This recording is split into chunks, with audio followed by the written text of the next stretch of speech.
Hello everybody and welcome along to the brand new Traxion Podcast. Today in the first episode we are going to be talking about rally gaming, and I have been joined today by Tom Harrison-Lord and Justin Sutton. Guys, how are you getting on? Oh, really good. Happy to be here, John. I'm doing fantastic. How about you? Yeah, I am great, thank you very much. I'm very excited to be talking about rally gaming because this is something I am hugely passionate about. Like ever since I've been a kid, I think rally gaming has been one of the biggest things for me since the Colin McRae series was out when I was young, and I think it's just been it's been a big part of me throughout. And it kind of went through a phase where rally games were a little bit quiet, I think, but I feel like there's been recently quite a good kind of growth in it, and it's coming back. So yeah, I'm really looking forward to talking about it. I mean, how is rallying for you guys? And have you been playing it since you were a kid as well? After you, Justin? That's a tough one. Rally games aren't quite as popular in America. I'm also 30-something years old. And when I was a kid, certainly the only like dirt-based racing game was the one where it's like the top-down, and it's more like monster trucks than rally cars, really.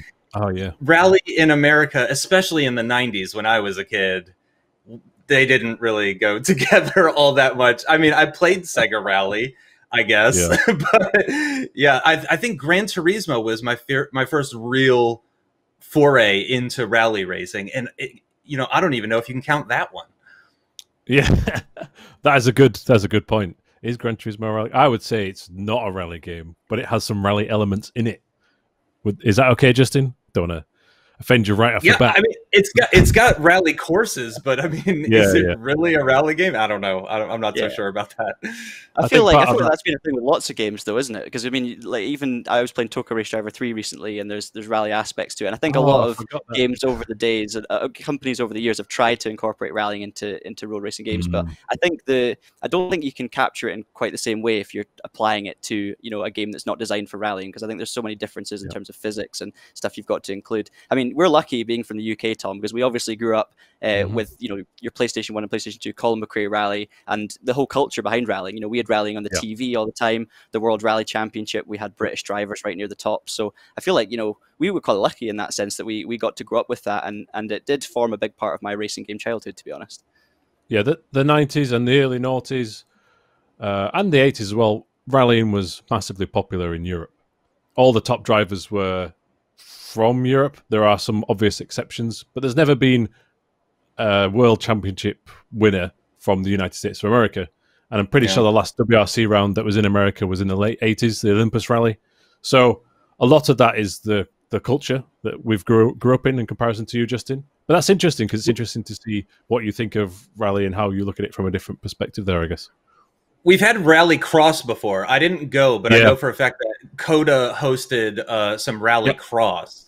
But I didn't get to actually see it myself. But yeah, it's one of those things where as I've gotten older and have been exposed to it, especially because of things like the internet, you get to be exposed to these things that you didn't get to see when before the internet existed and before YouTube and all those kinds of things. Exactly.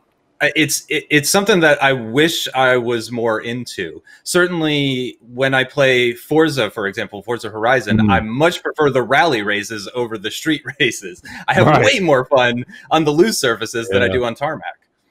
And they've got some cool cars that have their lineage based in rallying in Forza Horizon 4. Even though it's like an open world game, you're driving on dirt. I guess the only difference, and I suppose we should clarify at this point, I think it's what Americans might call stage rally, but that's probably what we would call where it's point to point and you have a co-driver giving directions. And I guess Forza Horizon doesn't have that. Gran Turismo doesn't have the directions, but there's at least the cars are on dirt and the cars were from rally originally, so there's some crossover there. And I guess that's mainly the difference between rally and rallycross. Is that fair to say, John? Yeah, I think so. I think there's always been a big thing between what is rally and then what is dirt racing or something like that. Yeah.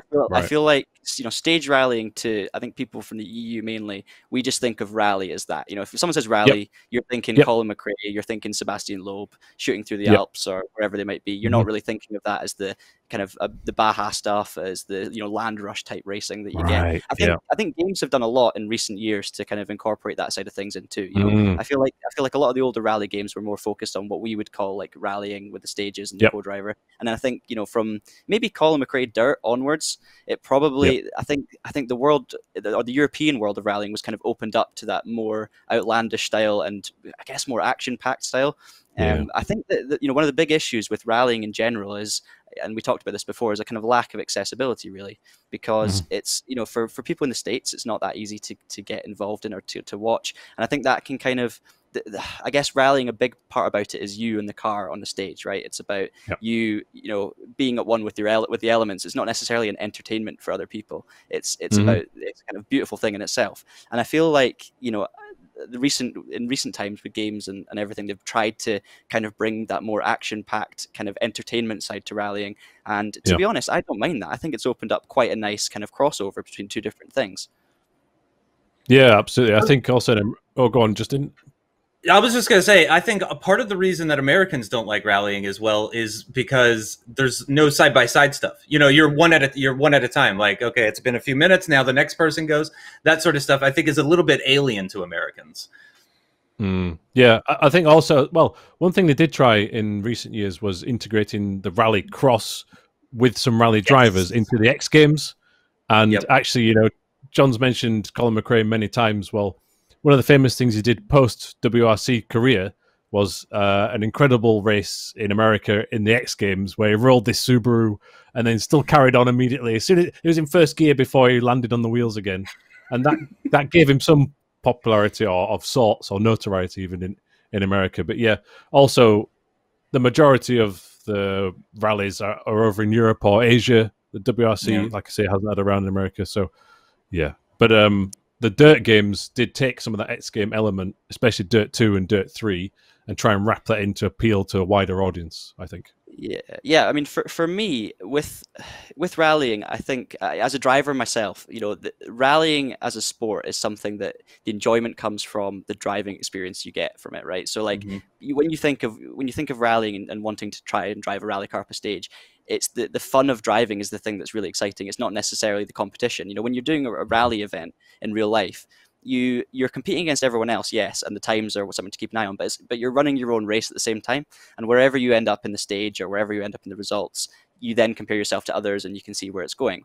But I think that maybe the reason that the games have gone this way, and as I said before, I think it's for the better. I think it's probably because, you know, when you're just gaming and you're doing this on your own, you don't get the same enjoyment from driving as an experience as you would in real life, right? So racing games are good fun because you can do the side-by-side racing, and you can do a lot of the stuff you do in a real race, but just without the actual feelings of the sense of speed and as much of the adrenaline and stuff like that. But a lot of elements of racing can be translated onto a sim or a game. Whereas with rallying, I feel like, you know, a lot of those elements are lost because I think rallying is a scary sport. I think it's terrifying. I think it's you versus nature and the elements, and you and your co-driver alone in the forest. And I feel like those are the kind of aspects that don't translate well to games, which is probably why a lot of companies went down that direction. And to be honest, in my opinion, I think that's actually made people appreciate stage rallying more, because I feel like, you know, we've had a lot of this side-by-side racing and the kind of rallycross coming into it, and a lot of the kind of X game style stuff, which is huge fun. You know, I think we can all agree. I like Dirt 3, Dirt 2, fantastic, great fun games. But I think that then, you know, when Codemasters, for example, went back to Dirt Rally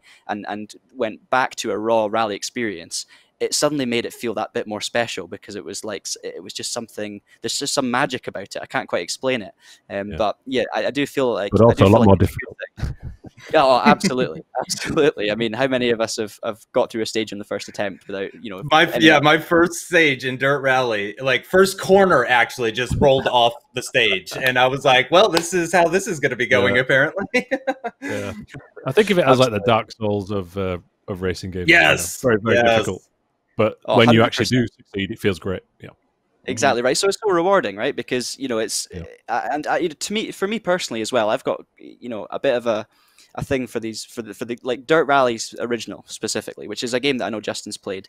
When I first started playing that game, that actually made me fall in love with the real sport of rallying more than I had ever before, and it got me really keen to do a rally in real life. And it was just because I just loved the challenge of it. I felt like, as someone who's done a lot of circuit racing and have played a lot of sim racing games, you want, a lot of the time in career modes and stuff, you just want something that's really challenging. And I feel like the Dirt Rally game, when I actually went up even against AI and did a full rally or through the campaign season or whatever, it just made me really want to go and watch real life rallying and try and experience some of that, where you don't have to drive your fastest all the time to win. You've got to be conservative. You've got to play it safe, and it'll work in the long run. And that whole to and fro where you can lose time with a mistake and gain it back, it just got me so excited, and I really wanted to go and do it. And from that, I went back and watched all the 90s rallies, watched the Group B stuff from the 80s as much as I could. Oh, yeah. And it really ignited my passion for the real sport. Where did you watch this? Can I watch it? Oh, YouTube. Absolutely. It's all on YouTube. Yeah, I mean, we could have a podcast in itself about every single freaking video on YouTube that you can go and watch. So if you're into rallying,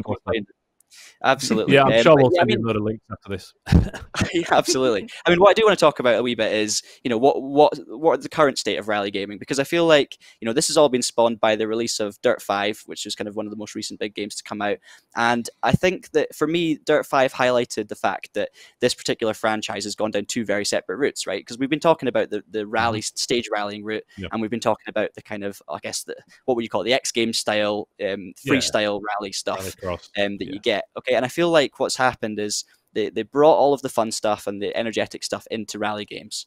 And then there was like a bit of a clash of the two. And then I think to make either one stand out as a good game and to be able to put full effort into either one, I think what's happened is they've had to kind of split up again, and full games have had to focus on one or the other discipline. And that's caused a lot of friction, I think, with rally gaming fans, because, people enjoy both. Some people enjoy one and not the other, and you can imagine, sim racers maybe enjoy the hardcore stuff, and more arcade fans enjoy the kind of more extreme stuff where it's a bit more about freestyle and everything. So I feel like this game is really the defining moment where these two paths have completely split again, and we've gone two different directions. But I don't know what you guys think of it. I mean, you've played a bit of Dirt 5, Tom. What do you think? I enjoyed Dirt 5, but it's not a rally game because it doesn't have any rallying in it. It's circuit racing on mud, which is slightly different in my opinion. So I think it's quite an enjoyable game for what it is, and it's very accessible, and it will get a completely different audience to Dirt Rally 2, and I'm okay with that. I'm fine with them being two more separate things. But I would say in terms of the current state of rally games, Dirt Rally 2.0 was out in the last couple of years and has been constantly updated. I think it just probably received its most recent sort of final car at the end of 2020. And then there was WRC 9, which is the official licensed game of the World Rally Championship, which is the peak of the sport in real life. And that was the first good one in probably about 10 years. So actually there's some really good energy and movement behind rally games. But at the same time, they're probably a little less accessible than they ever have been, because now, like you say, the main one, the Dirt franchise, is separated into two different paths. So you won't get necessarily someone going, Dirt 5 looks really cool, and then, they might actually get into rally in a stealth kind of way. It's very clear and defined now. So, but the actual rally games are very good. Two separate purposes, yeah. Right. So, and that kind of locks you out. It takes away that opportunity of, I'm going to buy the game for the arcade stuff, and that's going to get me into the sim stuff. Yeah, right. I couldn't agree so more. There isn't. Yeah, there's only sim rally games at the minute. Yeah, which is great for sim fans, but it's not so good in terms of broadening the appeal of the sport. Absolutely. I mean, if we go back to some of the games, that we've seen that kind of tried to bring the two sides together. So your likes of Dirt 3 is one I'd always come back to, because for me, I just love that game. So always, you can shut me up whenever you want. Yeah, me too. It's such a good game, and I think the reason it is such a good game is because it brings people from both sides, and they can both have fun. But as you say, it introduces one to the other. So from my perspective, Dirt 3 introduced me into Gymkhana. Dirt 3 introduced me into the X Game style stuff that could be really fun, and I did really enjoy it. But at the same time, a lot of people will have come in there that just enjoy their mad cars and their 600 horsepower Subarus doing jumps, and then they would have found that stage rallying was actually enjoyable too in its own challenge. And I feel like what happens when you split the games down two separate paths, for each of the people that are so far down one end of the scale, it's fine, because I feel like, for a sim racer, they're going to enjoy one game, and an arcade fan who hates stage rallying is going to enjoy the other. But what it doesn't do is allow that crossover. It doesn't bring in new people, because it's so polarizing. Dirt Rally 2.0 for someone who isn't you know, really like has really good car control, to put it simply, is just going to struggle with it and not really enjoy it. And you don't have that compromise there with it, you know, because even with all your damage turned off and stuff, you're still going to be putting it into the trees every third corner, no matter how much experience you've got, to be fair. But I mean, I can imagine if you weren't experienced in it, I think it's going to be pretty tough. So, you know, even if you are experienced, you're upside down quite a lot. So I wouldn't worry about it. Yeah, like I think it's good for the extremes, but I'm just not so sure it's the best thing for rally games moving forward to bring new people into the sport. Yeah, I agree, and also I just think that it's not so much the driving in some respects. I feel it's the concept of pace notes is really alien in comparison. It's the only racing game where someone else is telling you which direction, and you have to correlate. Well, a 6 is that quick, a 1 is that slow, or they might have some other terms. And so that's a barrier to entry. But then when you get in the flow, very little for me feels as good as a good rally game. That's where it's at, in my opinion. So, do you guys actually know? Do you know the notes quite well? Like when you hear it in your head when you're playing, does it just translate automatically? Because for me, like if you tell me one corner. If you say this corner is coming up, I'm like, oh, sweet. I know exactly what you're saying. But when he starts getting into the like thing, I'm like, oh wait, which one was next again? And I start getting lost. It takes time, and you've got to build up, and that's what will put a lot of people off. But the pro rally drivers will hear a note 2 or 3 corners ahead, so they're turning around like a right-hand hairpin. And the co-driver's reading out about the straight and the next corner. And in the rally games like Dirt and WRC, you can change how early or late you hear the pace notes. So it could be adjusting that might help you out a bit. But then who even knows to go in that setting and adjust that from the start, right? But over time, you basically get the better you get, the earlier you have the pace notes, so that you can set the car up two corners ahead, so that you don't crash. That's the skill, basically. Absolutely, and to be fair, I think that's been a big part of rally gaming. Like for me, growing up with actual stage rallying games, I learned that as a kid, you know, and it wasn't through anything deliberate, or it was just through experience of playing these games. You get so used to pace notes that eventually they really do make a difference. And I think they really come into it when you start being competitive and when you start trying to beat, you know, world records or trying to, you know, race competitively, which I think is becoming a bigger thing with rallying. I think esports is definitely opening up to rallying in general, but I do feel like, you know, things like pace notes to those who are new to it, it's going to sound like a total mess and it's going to be very confusing. But as soon as you get used to it, it becomes like an absolutely crucial part. And I think that a huge part of the enjoyment as well. You know, I think the more experience I get with rallying, the further I move forward the pace notes. So there are 2 or 3 corners before, and then you can kind of, you know what's coming a lot more. You can prepare for it in advance. And to be honest, it does make it very enjoyable. Even on some games like Richard Burns Rally, which I definitely want to talk about in a minute. We'll come to that. But you can actually go in and adjust your pace notes. So you can effectively do a recce run where you drive the stage slowly, adjust the pace notes to suit you, and then go and attack the stage. So, you know, I think that, like that. I'd love that to be more rally games. There's a couple of stages in particular in some of the recent Dirt 2 Scottish DLC, which I'm sure you're a big fan of, John. And you can see his house. Yeah, right. It's on the map. There's a car on right now, actually. Yeah, and there's somewhere I personally was like, well, for my driving, that is not a 1 or a 2 tight corner. Like, the note was too quick, and I was like, no, this needs to be a slow corner, otherwise I just go straight off the edge. And I wish I could pause the game and edit it. And Richard Burns Rally, you could do that. But I was just going to ask, Justin, are you good at multitasking? Sometimes. I guess it depends on the task. Yeah, right. True. Well, with the pace notes eventually just become like you absorb them, you don't listen to them. It's like I imagine it's like learning a new language. You know, when you're first learning a new language, you have to hear the sentence and then you have to process it. But then as you learn the language more and more, you hear it and process it simultaneously.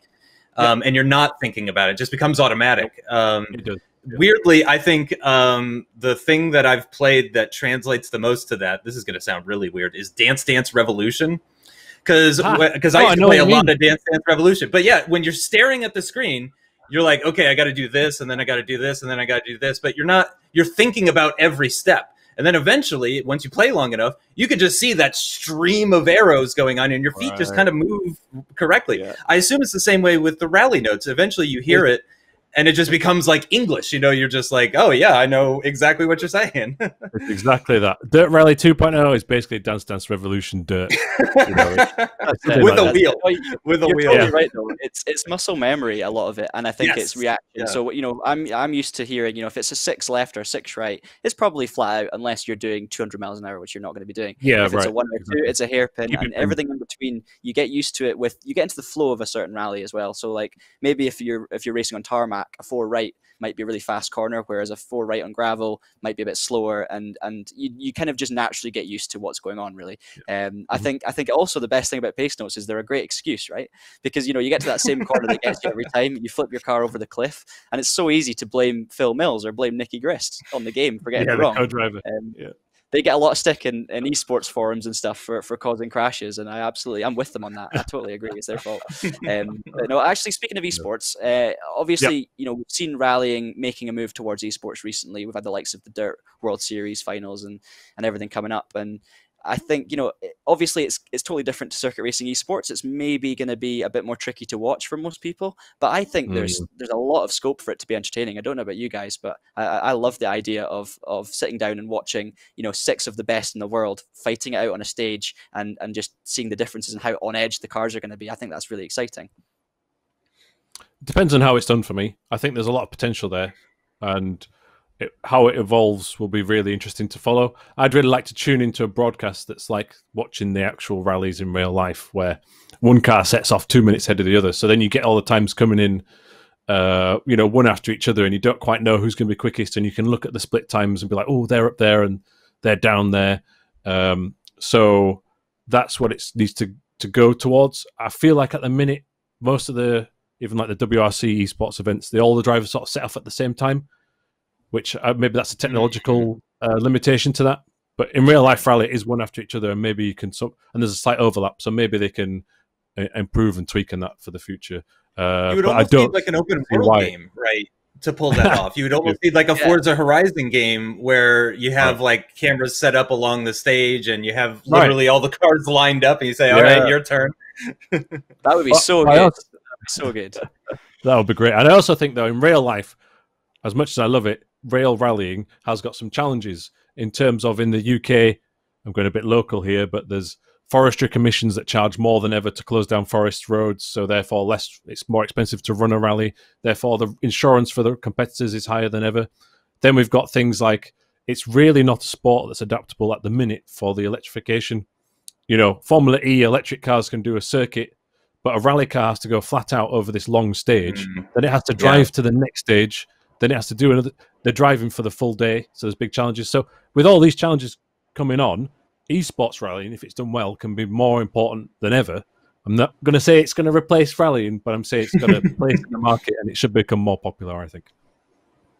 Yeah, I totally agree with you, Tom. You know, I think there's not really been a rally game that's properly implemented the world of rallying outside of the stage, right? So there's a big thing. You've got your service areas. You've got to. I mean, these guys get up at 4 a.m. sometimes to drive for 3 hours to the start of stage 1, which starts at 7 a.m. They've got to do their time control correctly. They do the stage. They finish the stage. They've then got to drive along the road using no sat nav, you know, using maps, or eat a sandwich. Co-driver jumps in. Yeah, eat a sandwich. Well, unless you're crossing over to Holland, in which case you'll get it nicked off you.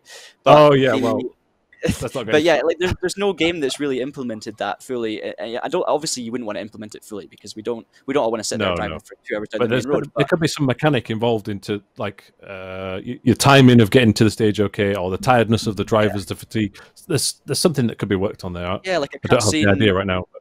Yeah, a cutscene where you're you know, you have to follow the map, or just showing you where on the map you're going to the next stage, what time of day it is. A little, just any kind of engagement in between, I think would be really cool for a rally game. And if rally drivers get caught speeding in between the stages, they're out of the event. It doesn't happen very often, but it's a big part of the sport. And there are times between how they get from one stage to the other, so that it's not you know, breaking the law and stuff. So there's all sorts to. But perhaps not the most thrilling part of the rallying. But then, hey, people play Autobahn Simulator, don't they? Or truck simulators and stuff like this. So it's true. We just drive the speed limit. Yeah, right. Yeah, absolutely. I mean, I think there would definitely need to be something to keep it enjoyable, or at least the options to play around with, so someone can turn it off. But I mean, that brings me on to something I wanted to talk about. what would you guys say is definitively, if you can define it, the best rally game, or what makes a rally game brilliant? I'll maybe start with you, Tom. What would you put forward as some of your favorite rally games of all time, and why? Goodness, that is a difficult question. Many. There's one that has a special place in my heart, and that is the first Colin McRae Rally game on PlayStation, the first one by Codemasters, because that was basically the first decent rally game on a home console, and it sort of broke through and sold well to people who never heard of rallying. It's often said that Colin McRae was a real rally driver, but a lot of people just thought he was a made-up character for the game name, and so that just shows how popular it was. So that was great. That's got to be in my favorite games, because technically and graphically now it doesn't hold up at all, but it's what it represented, and because of that, a load of other rally games appeared on the market and tried competing. And then I think Dirt 2 and Dirt 3, they're games that are on the PlayStation 3/Xbox 360 era. They were both really good. There's a lot of fans for both. I err on the side of Dirt 3 because the stage rally was better than Dirt 2, but Dirt 2 was more fun in other areas. I understand that debate. I appreciate it, but Dirt 3 is better. And then the pinnacle, the hardcore rally sim, is probably just Dirt Rally 2. But what I would say about that is, upon launch, I wasn't a huge fan of the DLC pricing and structure. But if you can find the complete version for a good price, that's excellent, because you get all the stages of Dirt Rally 1, but with better graphics. You get all these new cars, and you get this amazing Colin McRae tribute DLC, which is worth it for the sound of one of the Subarus alone. But the final point I would say is that the latest WRC game is the best one in a while. I've already said that. And the actual car handling in that is excellent. So they could really build that into something great this coming year or the year after.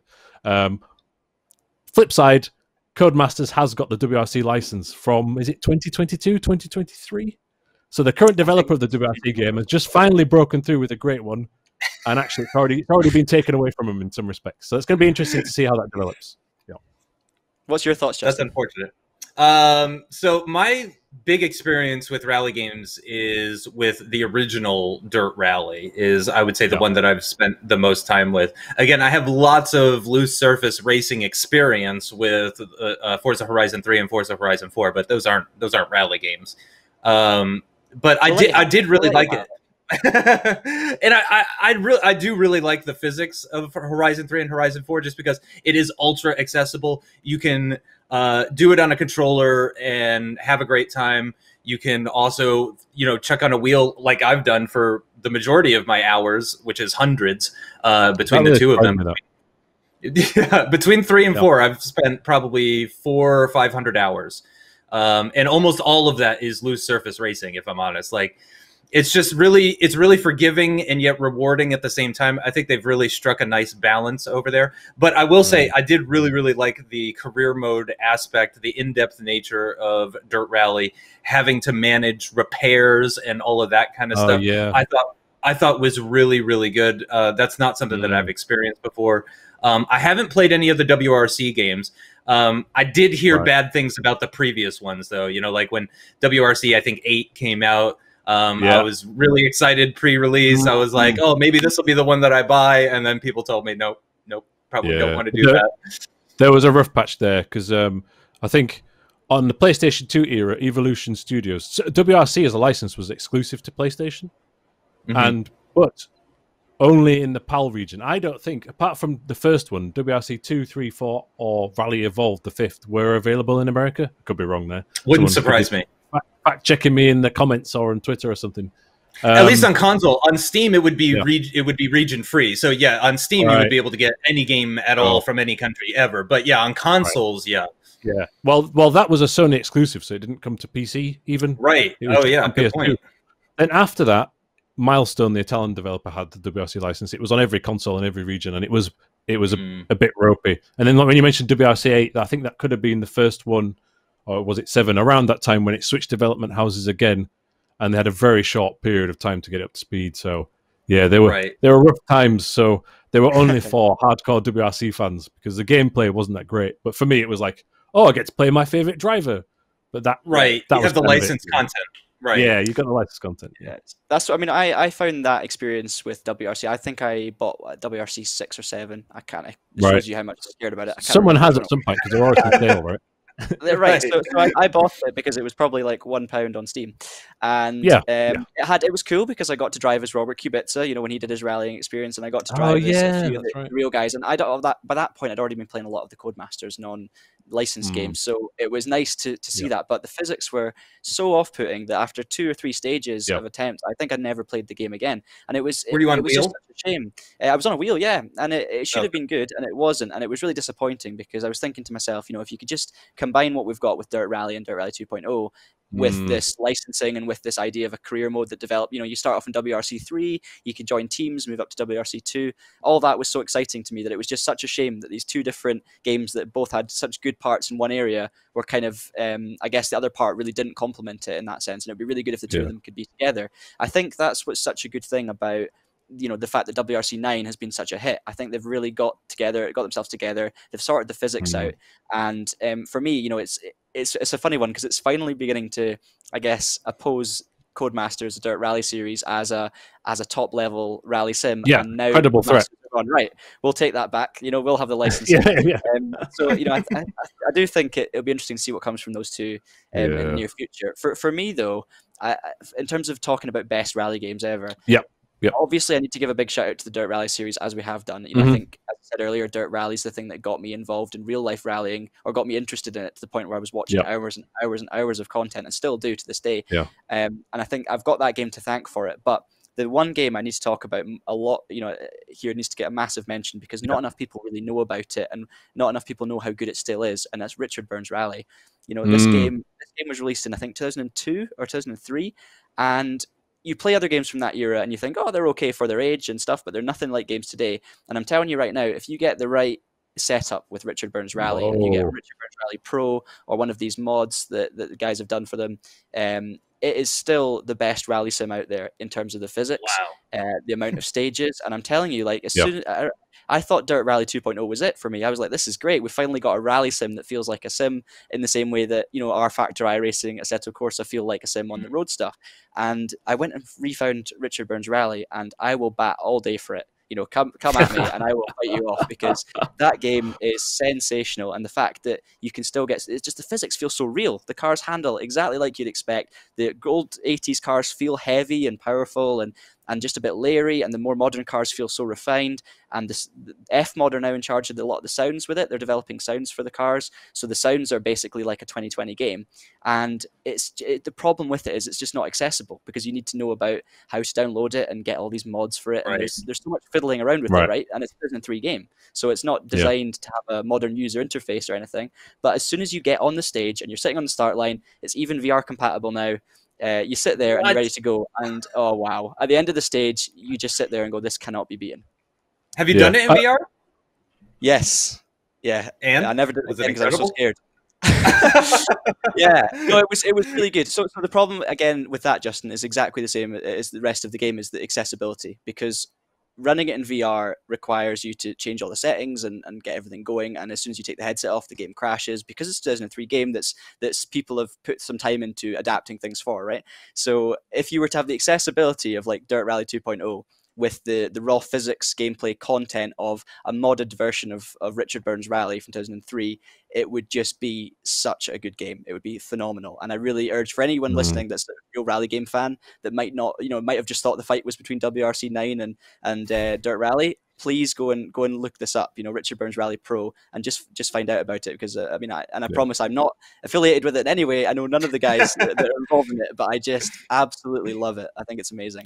But can I just ask, so Richard Burns Rally Pro, am I correct in thinking that, you know, there was never a sequel, right? So the people who are modding the game and doing the pro version of VR games, you know, how are they making a business out of that? And is that legitimate?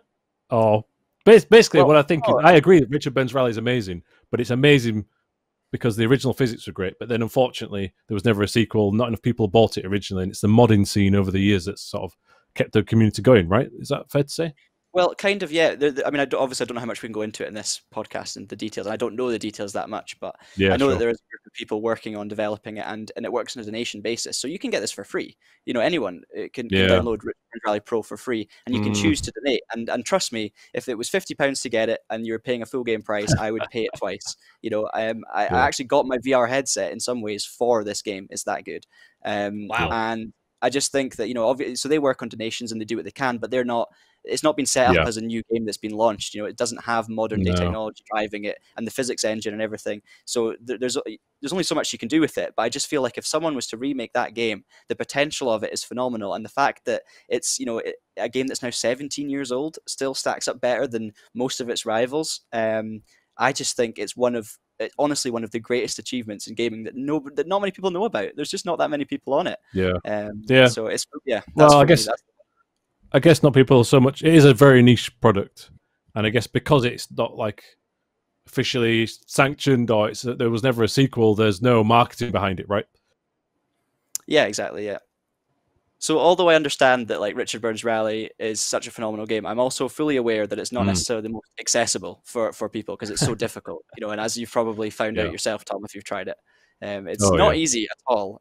So if you're looking at the best rally game of all time, I'd say that's the one for your hardcore racers that want to be screaming and punching walls and throwing themselves through the door in pain. And if you don't want that, I think then it comes down to the likes of Dirt 3 is a brilliant amalgamation of rally disciplines, or it comes down to Dirt Rally or Dirt Rally 2.0. I think that's from my point of view that's kind of where I stand with it. Yeah, I would agree with that. They're the ones, and if you find a good deal in WRC9 and want something that's not made by Codemasters and Current, then give it a shot, because that's also pretty good these days. Or play Forza Horizon 4, right, Justin? Oh right. Yeah, that's right. Justin. If you've already got Forza, give it a go. I have several rally courses. They're not really, because there's no stages or whatever, but I have like a 26-mile long dirt rally course. So if you know my Xbox username, look it up, because I'm not going to say it. Oh, no. I would also at this point give a massive shout out to the potential of a game called BeamNG, but I think we'll be here for another hour, so we'll cover that in another podcast. But in the meantime, guys, I guess that's been a general discussion about the state of rallying and rally sims and rallying in gaming, and I think we can all agree, we need that in motorsport racing games. I think it's a hugely important discipline, and I think it provides everyone with a good escapism and a lot of fun. So I think the future's bright for rally gaming. I think brighter than ever before, which is really nice. So thank you so much for joining me. We've had Tom Harrison Lord and Justin Sutton. Thank you guys so much. In the meantime, guys, don't forget to subscribe to the Traxion channel, hit the notification bell, and obviously like the video. Let us know what you agree with. Let us know what you disagree with. Please be sure to shout all sorts of abuse at us in the comments down below. But that's been it for now. My name's John Monroe. Thank you so much for listening, and we'll see you next time. Thank you.